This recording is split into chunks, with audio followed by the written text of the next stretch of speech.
நாடு ஃபுல்லாக ஒரே இந்த கேஸ் தட்டுப்பாடில் மக்கள் எல்லாம் அலைன்னு அலைஞ்சிக்கிட்டு இருக்காங்க. மக்கள் அலைக்கிறதே உங்களுக்கு வேலையாக போச்சு.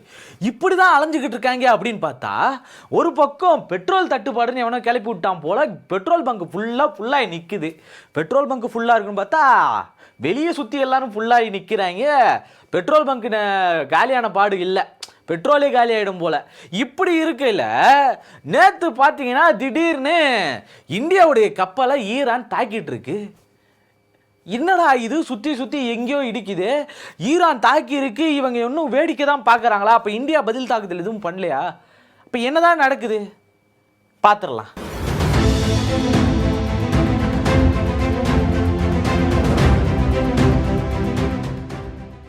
வணக்கம் ஃப்ரெண்ட்ஸ், நண்பர்களே, நான் சுஜித்து.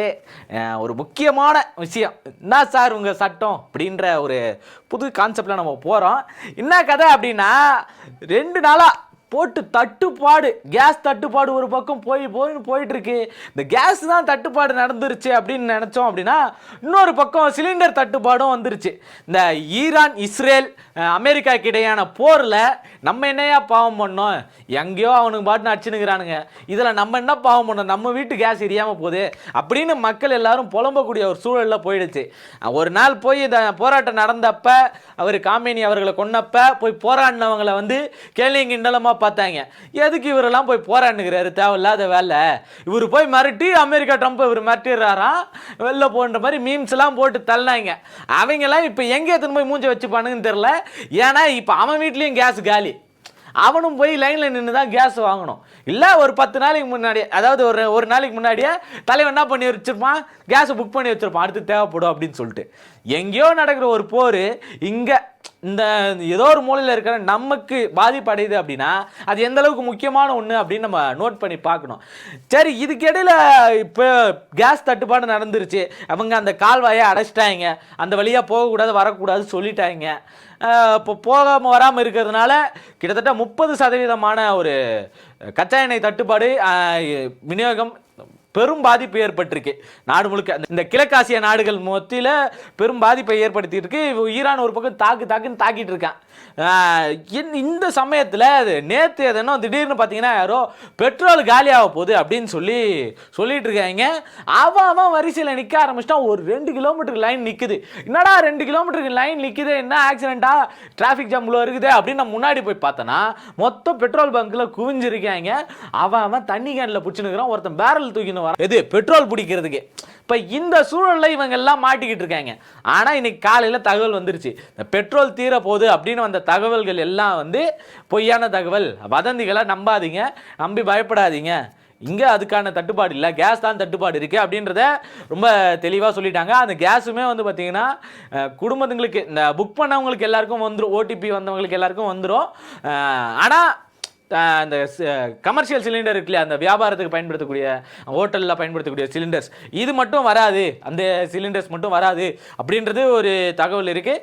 அதனால் ஏகப்பட்ட ஹோட்டல்களும் மூடி இருக்காங்க. இப்படி இருக்கிற இந்த சூழலில் ஒரு பக்கம் நேற்று தினம் அந்த பக்கமாக போய் அதாவது அந்த கால்வாயை அடைச்சிருக்காங்க. அதாவது அமெரிக்காவை எதிர்க்கிற நாடுகளுக்கு அங்கே அனுமதி இருக்குது. அமெரிக்காவுக்கு ஆதரவு தந்தால் உங்களுக்கு அதுக்குள்ளே போகிறதுக்கான அனுமதி கிடையாது. அப்படி அமெரிக்கா என்னையா பண்ணா அப்படின்னு பார்த்தீங்கன்னா, அமெரிக்கா அந்த அளவுக்கான ஒரு மோசமான செயல், அவங்க ஈரானுடைய நாட்டு அதிபரையே வந்து கொன்று இருக்காரு ஆள். இது மட்டும் இல்லை, அவங்களுக்கு அடிப்படையாமல் யாருன்னா இருந்தாங்க அப்படின்னா அவங்க எல்லாத்தையும் ஒன்று கடத்துறது கொள்வது இந்த மாதிரியான வேலை தான். சரி, ஒரு பக்கம் வெனிசுலா அதிபரை கடத்தின மாதிரியே இவர் காமேனியும் கடத்திருக்கலாமே, ஏன் அவருக்கு அதுக்கான பவர் இல்லையா அப்படின்னு கேட்டிங்கன்னா, ஈரான் அந்த அளவுக்கு இன்னும் மட்டமான கட்டமைப்புகளை, அவன் பயங்கர ஸ்ட்ராங்காக இருக்கக்கூடிய ஒரு ஆள், பயங்கரமான நியூக்ளியர் பாம்ஸ்லாம் வச்சிருக்கக்கூடிய ஒரு ஆள் வந்து யாருன்னு பார்த்தீங்கன்னா ஈரான் தான். நினச்சா நம்ம எல்லாரும் முடிஞ்சு அப்படின்ற ஒரு சூழலில் தான் இருந்திருக்கு. அப்படிப்பட்ட ஒரு சூழலில் அப்போ என்ன பண்ணணும்னா, இப்போ தலைமை அழிச்சிட்டோம் அப்படின்னா, அதாவது அவருடைய அதிபர்களை அழிச்சிட்டோம் அப்படின்னா, சுப்ரீம் லீடரை அழிச்சிட்டோம் அப்படின்னா அவங்க முடிஞ்சிருவாங்க, நம்ம ஈஸியாக நம்ம வேலையை பார்த்துக்கலாம் அப்படின்னு நினச்சி அங்கே ஒரு வேலையை அவர் பார்த்துட்டாரு. ஆனால் பதில் தாக்குதல் இப்படி வரும்னு சொல்லி அமெரிக்கா எதிர்பார்த்தே இருக்காது. அந்த அளவுக்கான அமெரிக்கா தளங்களை எல்லா இடத்துலையும், அதுக்கு ஆதரவாக இருக்கக்கூடிய எல்லா தளங்களையும் போட்டு தாக்குன்னு தாக்கிட்டு இருக்காங்க. ஒரு பக்கம் இதெல்லாம் நடந்துக்கிட்டு இருக்கு. இப்படி நடந்துக்கிட்டு இருக்க இந்த சூழலில் இந்திய பெருங்கடலில் வந்து நின்ன ஒரு ஈரானுடைய ஷிப்பை வந்து தாக்குறாங்க. யார்? அமெரிக்கா. இந்திய பெருங்கடலில் வெறும் பயிற்சிக்காக வந்துட்டு போகக்கூடிய வீரர்கள், அவங்க கிட்ட ஆயுதங்கள் கூட இல்லை. அப்படி இல்லாத ஒரு சூழலில் இருக்கக்கூடிய ஒரு கப்பலை நீர்மூழ்கி கப்பல் மூலமா 2ஆம் உலகப் போரில் பயன்படுத்துறதுக்கு அப்புறம் வேற எங்கேயும் நீர்மூழ்கி கப்பல் மூலமா தாக்குதல் நடக்கல. அதுக்கப்புறம் இப்போ இங்கே நடக்குது அப்படின்னா எந்த அளவுக்கு ஒரு கேவலமான ஒரு செயல் பார்த்துக்குங்க.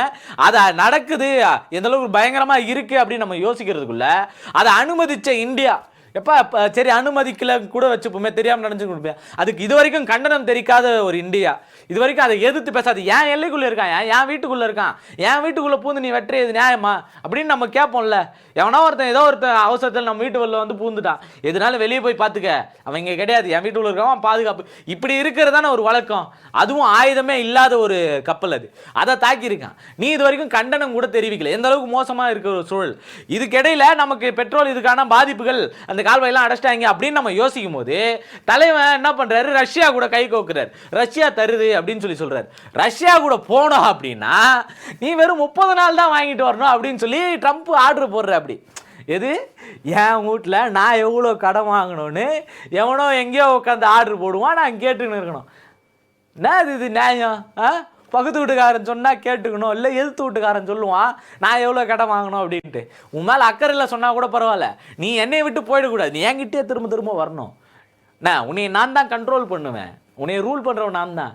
யார் நீ ஏன் வந்து கேட்குற அப்படின்ற ஒரு சூழலில் எதிர்த்து கேட்காம, அதை எதிர்த்து பேசாமல் எங்கள் ஐயா மோடி என்ன பண்ணுறாருன்னா, சரிங்க எஜமா அப்படின்னு இவர் இருந்துகிட்டு இருக்காரு. சரி இவர் இப்படியே தான் இருப்பாரா, எதிர்த்து ஏதாச்சும் பேசுவாரா?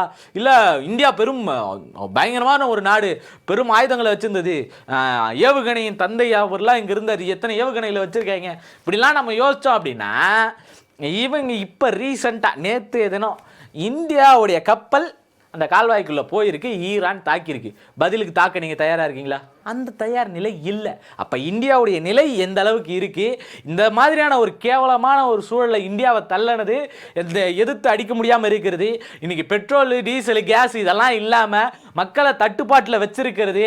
அப்போ இவங்களுடைய கொள்கைகள் என்னவா இருக்குது, அதாவது வெளியுறவுத்துறையோட கொள்கைகள் என்னவா இருக்குது, யாருக்கு சப்போர்ட் பண்ணும்? இந்தியா இது வரைக்கும் யாருக்கும் சப்போர்ட் பண்ணதே இல்லை, நடுநிலைமையில் நிற்கிறதா இந்தியா. அப்படி இருந்த ஒரு சூழலில் அது எல்லாத்தையும் மாற்றி இவங்களுடைய அந்த போக்கு வழியாக அந்த அமெரிக்காவுக்கு சப்போர்ட் பண்ணக்கூடிய வழியா இவங்க அப்படி ரொம்ப கேவலமான ஒரு செயலை செஞ்சுட்டு இருக்காங்க. அதில் பாதிக்கப்படுறது யாரு அப்படின்னு பார்த்தீங்கன்னா, நீங்கள் மேலே உட்காந்து முடிவு பண்ணிட்டு போயிடுவீங்க.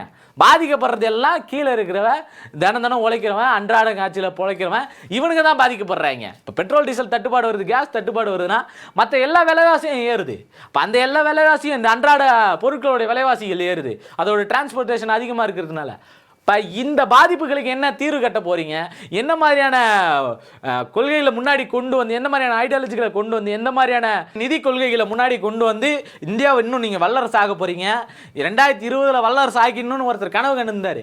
2026 வந்துருச்சு, 2030 வல்லரசு ஆக போகிறேன்னு இவர் உட்காந்து சொல்லிட்டு இருந்தார். எப்போ இந்த எலெக்ஷன் வந்தப்ப 2019 எப்போ 10 வருஷம் இருந்தே நீ ஒன்றும் பண்ணல, அடுத்து வந்துட்ட அப்பயும் நீ ஒன்றும் பண்ணல, 5 வருஷம் வந்து ஒன்றும் பண்ணல, அடுத்து 10 வருஷம் ஒன்றும் பண்ணல, திரும்ப 30 வந்து இவர் வல்லரசு ஆகிடுன்னு சொல்லியிருக்காரு. நாடு இங்கே நாரின்னு கிடக்குது, எப்படி நீங்கள் வல்லரசு ஆகிடுங்க? பெரிய பெரிய கட்டணம் கட்டிட்டா நீங்களாம் வல்லரசா? குஜராத்தை கம்பேர் பண்ணுறாங்க, கட்டணங்கள்லாம் பெருசாக கட்டிட்டாங்க, பாருங்கள் இன்ஃப்ராஸ்ட்ரக்சர் எப்படி இருக்குது அப்படின்னு பார்க்குறாங்க. இன்ஃப்ராஸ்ட்ரக்சரை பார்க்குற மக்கள் எந்த அளவுக்கு சம்பாதிக்க ஆரம்பித்தான், அங்கே இருக்கிற விலைவாசின்னா இங்கே இருக்கிற விலைவாசின்னு இதெல்லாம் யோசித்து பார்க்கணும்ல. இப்போ இந்த கட்டுப்பாட்டுக்குள்ளே இதுக்குள்ளே எதுவும் மாட்டாமல் சரி உள்ளே போன தாக்குனாங்களே, பதில் தாக்குதல் தடுத்துறதுக்கு நீங்கள் தயாராக இருக்கீங்களா? அதுக்கும் தயாராக இல்லாமல் ஒரு பயந்த ஒரு ஆளை தான் நம்ம இன்னைக்கு தலைமையில் வச்சுருக்கோம். பிரகாஷ் ராஜ் ஒரு இன்டர்வியூவில் அன்றைக்கே சொல்லியிருப்பார், மேல் மாடி காலி, குரங்கையில் பூமாலை குத்தா மாதிரி போய் நாடு மாட்டிக்கிச்சு அப்படின்னு சொல்லியிருப்பாரு. கீழே தமிழிசையமாக உட்காந்துருப்பாங்க. அந்த சூழலில் இன்றைக்கி எல்லாரும் சந்திச்சிருப்போம். இன்றைக்கி அவருடைய நிலை எப்படி இருக்குது அப்படின்றத நம்ம பார்த்துருப்போம். இந்தியானா பெருமை பண்ணணும் அப்படின்னு சொல்லுவாங்க. அப்போ இந்தியாவை சொல்கிறதுக்கு, இந்தியாவில் பிறந்ததுக்கே பெருமையாக இருக்கணும் நம்ம. ஏன்னா 2 சைடும் வேற்றுமையில் ஒற்றுமை இருக்கக்கூடிய நாடு இந்தியா, எந்த ஒரு சார்பு நிற்காத நாடு, பாதிக்கப்படுறவனுக்கு நிற்கிற நாடு இந்தியா அப்படின்னு சொல்லிட்டு இருந்த காலெல்லாம் போய் ரொம்ப கேவலமான ஒரு சூழலில் இன்றைக்கி இந்தியா தள்ளப்பட்டிருக்கு.